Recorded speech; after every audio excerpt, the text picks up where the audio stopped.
ഇത് ഇരണിയിൽ നിന്നും വാങ്ങിച്ചതാ. ഒറിജിനൽ കസവാ. ഇത് അവിടെ കിട്ടൂ. ഇതിനൊക്കെ ഒരുപാട് വിലയായിരിക്കുമല്ലോ. ഇത് അച്ഛനൊരു കസവ് നേരിതാ.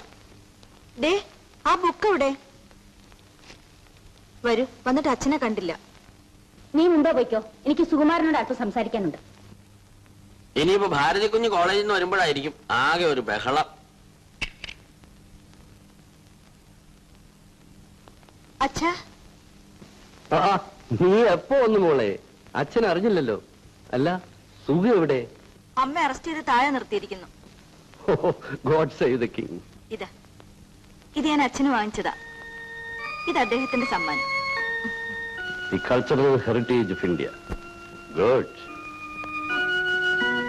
പക്ഷേ അച്ഛന് കിട്ടിയ ഏറ്റവും വലിയ സമ്മാനം എന്താണെന്ന് നിനക്കറിയുമോ? നിന്റെ പുഞ്ചിരി. അച്ഛനിത് തുറന്നു നോക്കുന്ന പോലും ഇല്ലല്ലോ. നിനക്ക് സുഖാണോ മോളെ? അതെ. ആ, അച്ഛന് ഇതിൽ പരം എന്തു വേണം?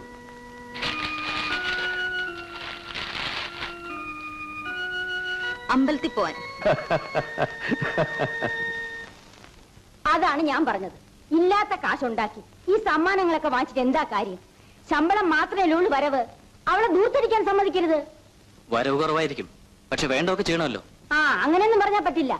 മാസത്തിന്റെ ആദ്യം ഒരു ബഡ്ജറ്റ് എഴുതി ഉണ്ടാക്കണം. അതിനപ്പുറം ചെലവാക്കരുത്. ഇതൊക്കെ അർച്ചനോട് പറയുന്നതാണ് നല്ലത്. സാധാരണ അമ്മമാർ പെൺമക്കളെ വിവാഹം കഴിച്ചു കൊടുത്താൽ ചുമതലകളെല്ലാം കഴിഞ്ഞു എന്ന് കരുതും. പക്ഷെ ഞാൻ നേരെ മറിച്ച. അതിനിപ്പോ എന്തുണ്ടായി അമ്മേ? ഞാൻ സുഹുവിനോട് പറയായിരുന്നു, ഒരു ബഡ്ജറ്റ് ഉണ്ടാക്കിയിട്ട് വേണം ചെലവ് ചെയ്യാനെന്ന്. എനിക്ക് അല്പം പണിയുണ്ട്, അത് കഴിച്ചിട്ട് വരാം. മടങ്ങി വരുമ്പോ നിന്നെയും കൂട്ടാം. ഒരു പ്രധാന കാര്യം പറയാൻ മറന്നുപോയി. അമ്മായിക്ക് ഇഷ്ടാവോന്ന് അറിഞ്ഞില്ല. ഇവളുടെ പഠിത്തം തുടരണമെന്ന് ഞങ്ങൾക്കൊക്കെ ആഗ്രഹമുണ്ട്. അർച്ചനയ്ക്ക് പഠിക്കണമെന്നുണ്ടെങ്കിൽ അമ്മായിക്കൊരു എതിർപ്പ് ഉണ്ടാകില്ല. അമ്മ സംസാരിക്കാൻ തുടങ്ങി അത്ര തന്നെ. ഊണ് കഴിച്ചു പോകാന്ന് പോലും പറയണമെന്ന് തോന്നിയില്ലല്ലോ. പുറകെ വിളിക്കാൻ പാടില്ല മോളെ.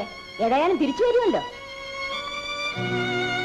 നീ എന്താ വല്ലായിരിക്കുന്നു? ഇതൊക്കെ പിന്നെ പറയാമായിരുന്നില്ലേ അമ്മേ? ഇതെന്താ?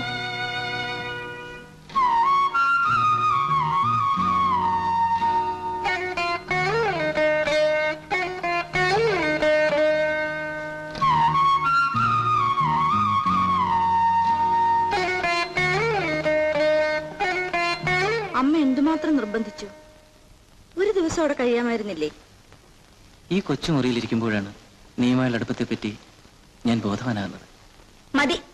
ഒറ്റയ്ക്കിരിക്കുമ്പോഴേ സാറിന് സാഹിത്യം വരും. മനുഷ്യന്റെ മുമ്പിൽ നാം അനങ്ങില്ല.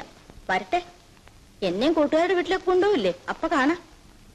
നിന്റെ അമ്മ നിന്നെ ഒരു വലിയ പണക്കാരന് വിവാഹം കഴിച്ചു കൊടുക്കാൻ ആഗ്രഹിച്ചിരിക്കും. നീ എന്നെ വിവാഹം ചെയ്താൽ അവർക്ക്. എന്റെ ഈശ്വര, അതും ആലോചിച്ചോണ്ടിരിക്കുകയാണോ? അമ്മായി പറഞ്ഞ് ഞാനും അറിഞ്ഞു. നാട്ടിലെ ഏറ്റവും വലിയ സുന്ദരിയെ വിവാഹം കഴിക്കുമെന്ന് തീരുമാനിച്ചിരിക്കുകയായിരുന്നെന്ന്. നാട്ടിലെ ഏറ്റവും വലിയ സുന്ദരിയാണല്ലോ ഞാൻ വിവാഹം ചെയ്ത്. മതി മതി. എന്റെ ഫ്രണ്ട്സിന്റെ വീട്ടിൽ പോകുമ്പോ നിനക്ക് ബോധ്യമാവും. എല്ലാവർക്കും എന്നോട് അസൂയായിരിക്കും. ചെത്ത കൊമ്പിൽ പിടിച്ച് കയറ്റണ്ട. എന്താ പറഞ്ഞത്?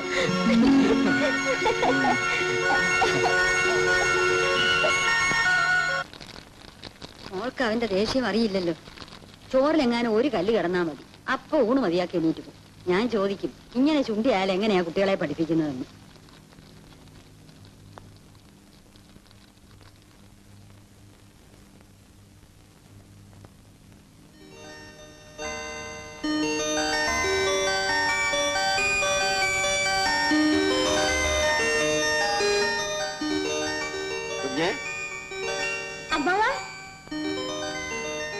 എന്താ അമ്മവ?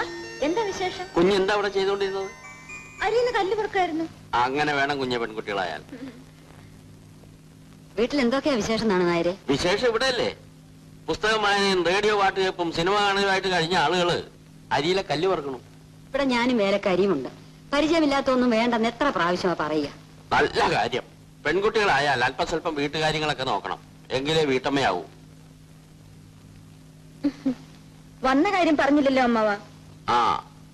അമ്മ ഒരു എഴുത്ത് തന്നയച്ചിട്ടുണ്ട്. വീട്ടിലെല്ലാവർക്കും സുഖമാണല്ലോ? ഓ, വിശേഷമൊന്നുമില്ല.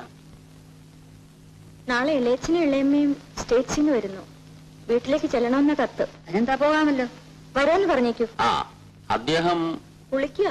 ഒന്ന് കണ്ടിട്ട് പോണോന്നുണ്ടായിരുന്നു. പെട്ടെന്ന് ചെന്നിട്ടും കാര്യമുണ്ട്. വന്നിട്ടൊന്നും തന്നില്ല. ഓ ഒന്നും വേണ്ട, എപ്പോ വേണമെങ്കിൽ ആവാലോ. ഉടനെ അങ്ങോട്ട് ചെല്ലണമെന്നാ പറഞ്ഞേ. അടുത്ത തവണ വരുമ്പോ അർച്ചന കുച്ചുണ്ടാക്കി വെച്ച ചോറും കറിയും ഒക്കെ കഴിച്ചോണ്ട് പോക്കോളാം. എന്നിട്ട് ഉപ്പും മുളകും ഇല്ലാന്ന് പറഞ്ഞ് കളിയാക്കാൻ. ഉപ്പില്ലെങ്കിലും മുളകില്ലെങ്കിലും അസലായി നാണുന്നാര് പറഞ്ഞേക്കാം. എന്നാ ഞാൻ വരട്ടെ.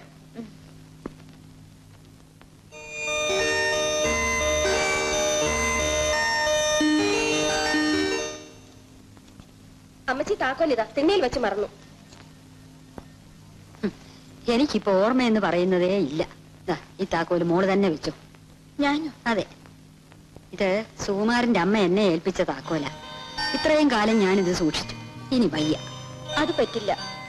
ഇത് അമ്മയുടെ കൈ തന്നെ ഇരുന്നാ മതി. അർച്ചനെ, അയ്യോ, കുളി കഴിഞ്ഞു വന്നോ? ദാ വരുന്നു.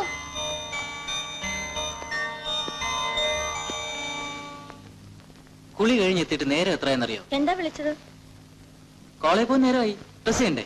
ഒരു ഷർട്ടും പാന്റും തനിച്ചെടുത്തിട്ടൂടെ? മനസ്സില്ല.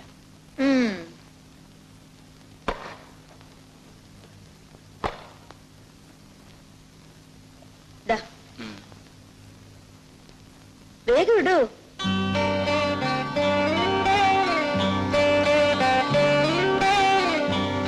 ഒരു നിമിഷം, ബട്ടൺ പോയി, ഞാൻ തയ്ച്ചത്.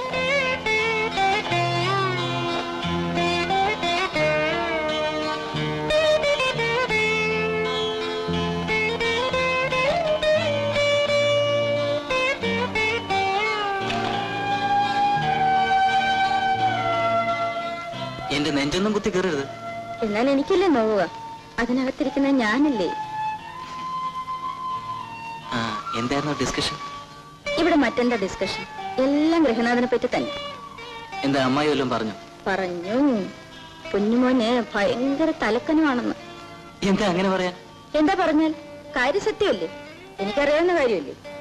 അപ്പൊ എനിക്ക് സ്വന്തമായി തലക്കന മാത്രമേ ഉള്ളൂ എന്ന്? ഞാൻ പറഞ്ഞ എന്തെങ്കിലും കേട്ടിട്ടുണ്ടോ? ഞാൻ എന്താ കേൾക്കായിരുന്നു? കോളേജിൽ നിന്ന് എപ്പം മടങ്ങി വരും? ഏതാണ്ട് 7 മണിക്ക്. 7 മണിക്ക്? ഇതാ ശരിയല്ലെന്ന് പറഞ്ഞത്. കാര്യം എന്താണെന്ന് പറയും. എത്ര മണിവരെ ക്ലാസ് ഉണ്ട്? നീ തന്നെ പറഞ്ഞേക്ക്. ഇതാ തലക്കനമെന്ന് പറഞ്ഞത്. ശരി, 5 മണി വരെ. ഓക്കെ, ശരി, 5 മണി വരെ. ഇനി ഈ എഴുത്തൊന്ന് വായിച്ചു നോക്കാം.